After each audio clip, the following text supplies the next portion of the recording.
Our last speaker this afternoon is our chairman, Jim Lewthwaite.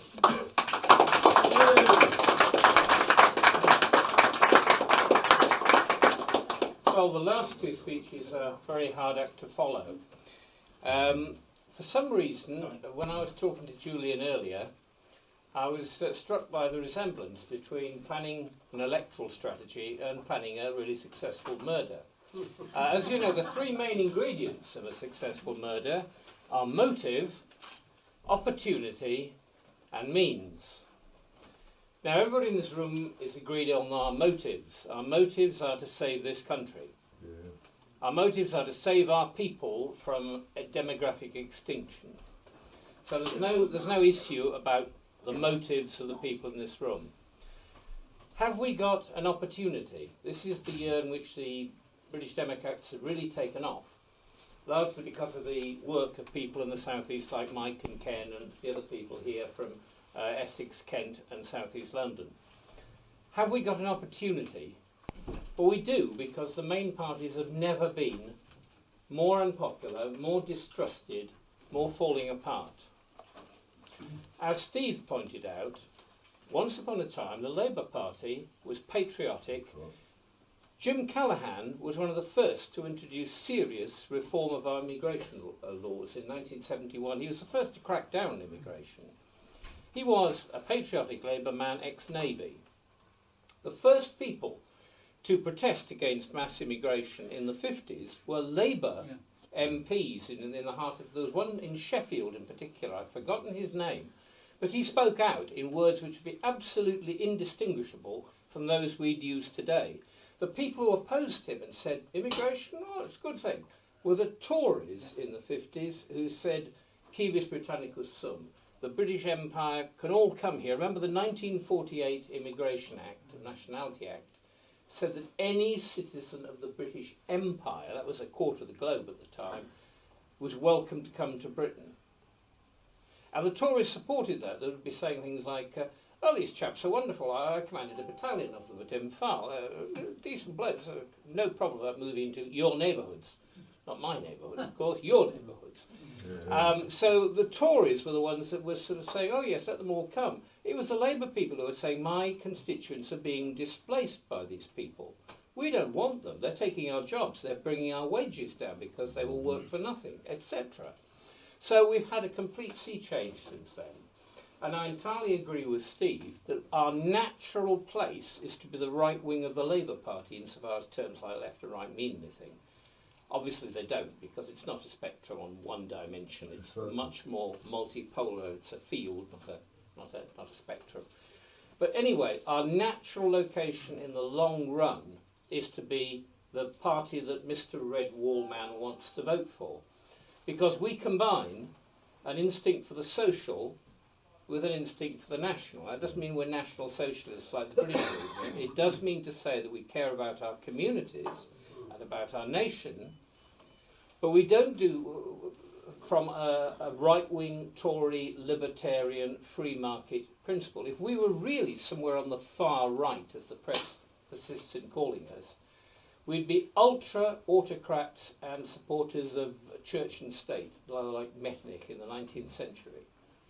The right wing was defined at the time of the French Revolution by people sitting in the French Assemblée Générale, the État Général, and the right wing were the people that supported the church, the landowners, the monarchy, the army, the established, le pouvoir, and the left were the people that challenged them. Well, to describe us as being in support of the power, but more so the far right or extreme right, is clearly nonsense. So we're not the right wing of the Tory party. When Norman Tebbit looked at the BNP's manifesto, he said 80% of it was indistinguishable from the Labour Party. That the only 20% that was different was the immigration and some things in law and order. And that is our natural location in the long run, to evolve into something which, as Steve said, would replace the Labour Party because it would combine the instincts of Red Wall Man for the community, the nation, but also for some form of social justice. We certainly don't support free market, libertarian, super Thatcherite economics. So Our long term is to be the right wing of the Labour Party, but I don't think it's appropriate at the moment to go straight for that and to try to become the Labour Party Mark II right now. The opportunity is that the Tory party is falling apart because it no longer stands for anything which old-fashioned Conservatives would recognise as conservative values. Rishi Sunak is not even a natural Briton, let alone a natural Conservative. Do you remember Willie Whitelaw saying Asians are natural Conservatives? But overlooking the fact they weren't British in the first place, he means they had conservative values. Yeah, within their own culture, like keeping women at home making the chapatis. They've no business going into politics, etc. Yes, conservative in that sense. But right now the Conservative Party is weak at the knees, it's falling apart. Conservatives are saying to each other, this is not the party which I thought I joined 20 years ago, it's something completely different. It's evolving into something which is more libertarian than Labour. It's evolving into the worst sort of global capitalist apologists.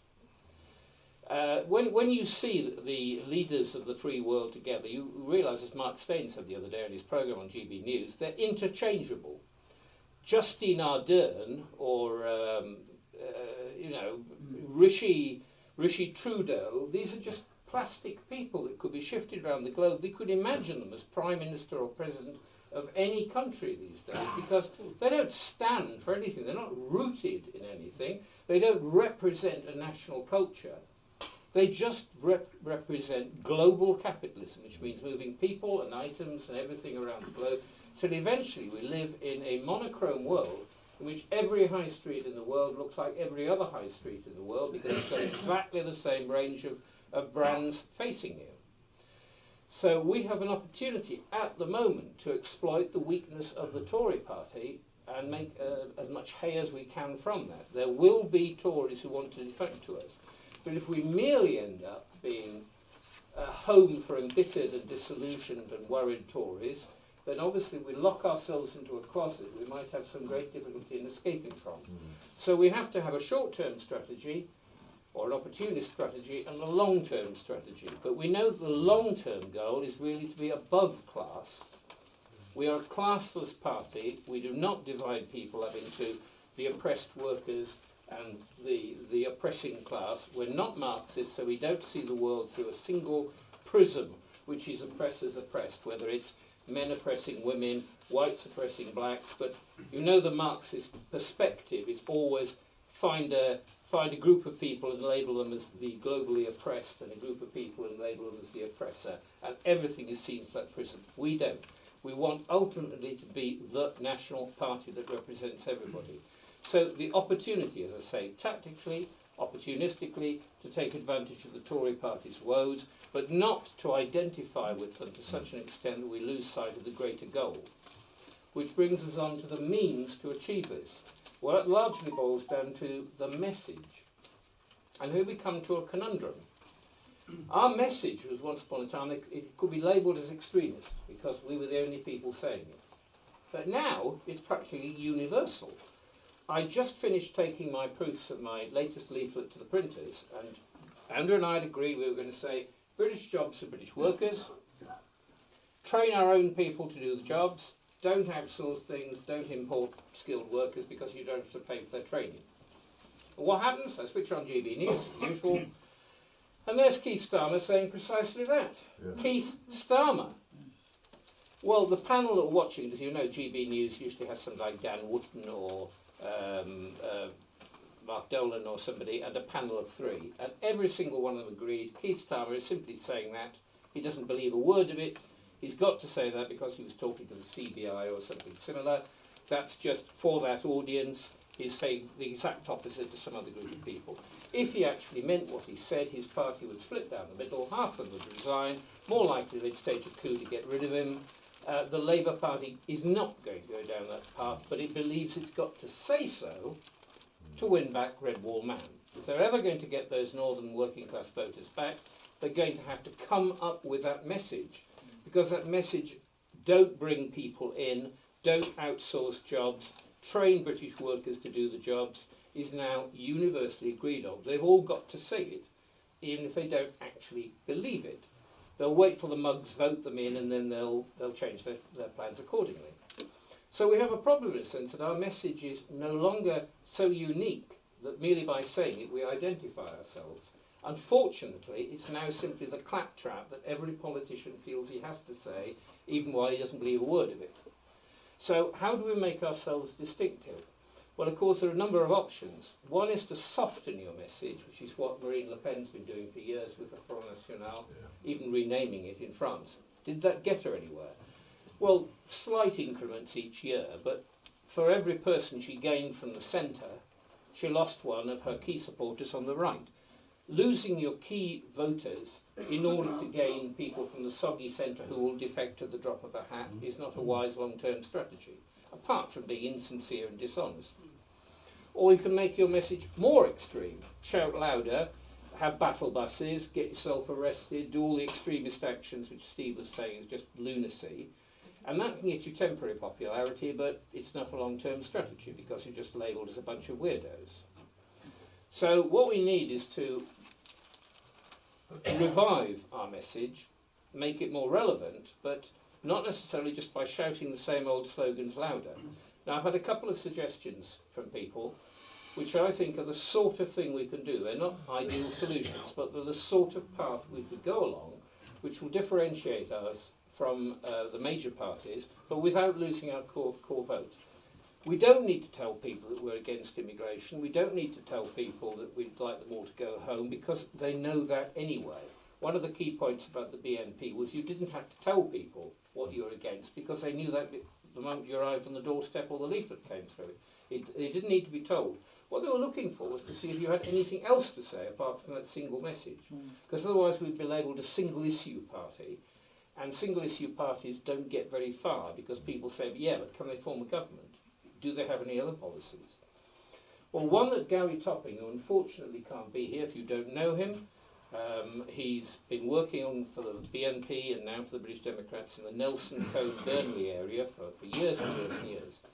He said to me, look, one of the key issues of the present day is cost of living, cost of energy crisis, and so on and so forth. What's a radical way of bringing our perspective to bear on this issue? Not to nationalise, which is what Labour would do, for two good reasons. One, it's an authoritarian, top-down dictatorial policy which we're instinctively against. We're not libertarians with a massive great big L, but we still do believe in personal freedom and in not cracking down from the top and forcing things on people. Secondly, because it would cost the earth. If you literally nationalised and you had to do it decently and buy people out, you'd have to pay so many billions to buy out the shareholders that the nationalised industry, whether it was gas or railways or whatever, would start off with such an enormous black hole that it would have to sort of double the prices overnight simply to get some sort of solvency.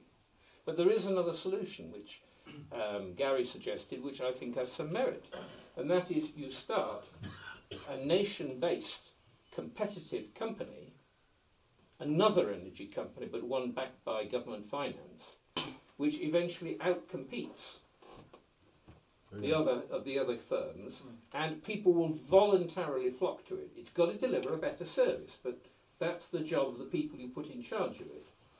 But it's got the backing of government revenue, so it doesn't have a temporary cash flow crisis. You don't buy people out, you wait for them to come to you and buy their way into you with their own free money or their own free will. Well, that satisfies our instincts for liberty and freedom, because nobody's forcing anybody to do anything. And you take time over it, you let them come to you, and eventually the opposition folds. Now that strikes me as a model which we could adopt and suggest for a wide variety of things, including care service and the rest of it, because there has to be a long-term solution to the fact there isn't a national care service operating alongside the National Health Service. Even the National Health Service has to be rethought. We're the only country in the world that thinks that everything can be financed out of direct taxation. Every other one uses something like health insurance, which again, you get the dichotomy presented on TV. It's either the NHS or it's American-style privatisation. You die on the doorstep because they just do a wallet biopsy. There is an alternative, which is what most sensible countries have, which is compulsory health insurance.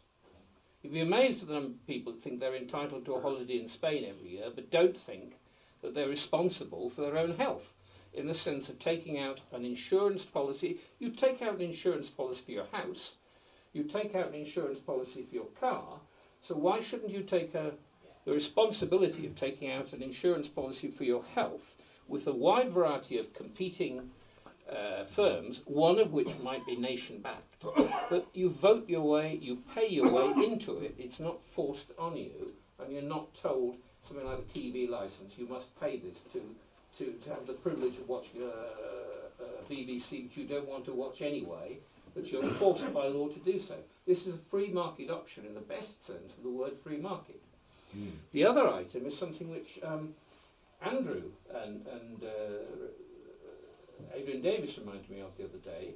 Kerry Bolton, in his book on finance and financial scandals the world over, pointed out on one particular page the British Democratic Party in Britain. We weren't even aware that he knew of our existence, but it's on there. The British Democratic Party in Britain is the only nationalist party to discuss banking reform. And Andrew and I have incorporated in the latest leaflet. Take charge of the money supply. Yeah. You don't need to be an expert on banking to know what happens is the government lends banks money. They are then entitled to print 10 times as much of it. Fractional reserve banking means that they only have to have £1 in their vaults for every £10 they issue, but they don't issue it for free. They're charging you interest on money which they have created out of thin air. And that's how they make their profits, because that goes round and round in loops. Every time it goes out as a mortgage and comes back, they don't have to stock more money in the vaults. They'll lend out the same money over and over again each time it earns interest, which is making a great deal of money for a few people who are shareholders. So this was discussed, this was a red-hot item in the 20s and 30s following the movement like social credit and so on. And it has not been discussed by any nationalist party since the war. It's just gone off the radar screen, and there is no logic to it, because when people say, is there any way out of this financial crisis, this energy crisis or anything that involves money, the obvious thing to do is to take charge of the money supply. Because we all know that what happened during lockdown and furlough and the rest of it was the government, through so-called quantitative easing, which means printing lots of banknotes, it meant that more and more money was chasing the same number of goods, or, as the economy shrank during lockdown, fewer goods. Well, there's only one way out of that, and that is inflation.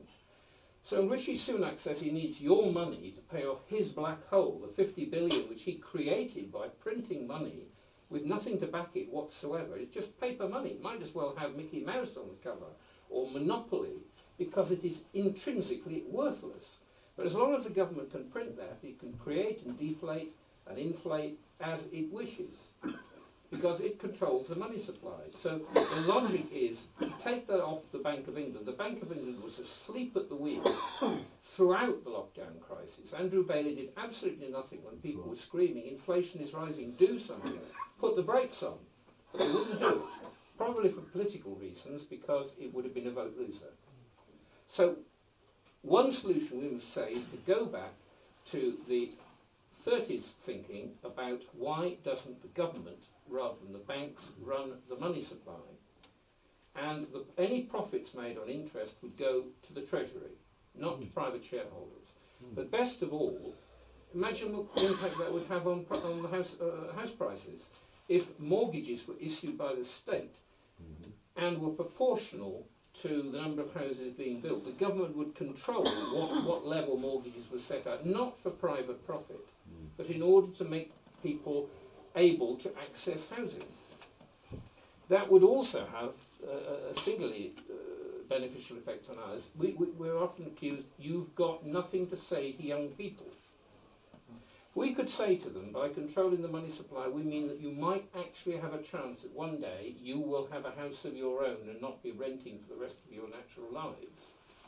Well, sure, that's a vote winner that's going to appeal to a lot of young people, when no other major party is in a position to say that. Because at the end of the day, they don't want to rock the boat with the Bank of England and the major banks. We don't care about rocking the boat, because we're trying to make a point that we are capable of fresh thinking about old issues. We're not afraid of challenging the banks or the Bank of England or the big financiers or whatever, if we feel it's in the national interest to do so. And I feel we will get young people pricking their ears up and saying, this party sounds like it's got something I could vote for, because I don't want to spend my life living above my parents, etc., or living in grotty rented accommodation, even if rented accommodation wasn't going through the roof in price in London anyway. So, as I say, I think we need some fresh thinking, and these aren't the only items of fresh thinking that I imagine we are capable of. But it is something we haven't been doing for a while. We've been thinking that immigration control alone would get us elected. Well, it isn't when all the other parties are quite hypocritically saying the same message with no intention whatsoever of delivering it. But how are the voters going to tell between the true and the false? Anyway, that's all I have to say today. But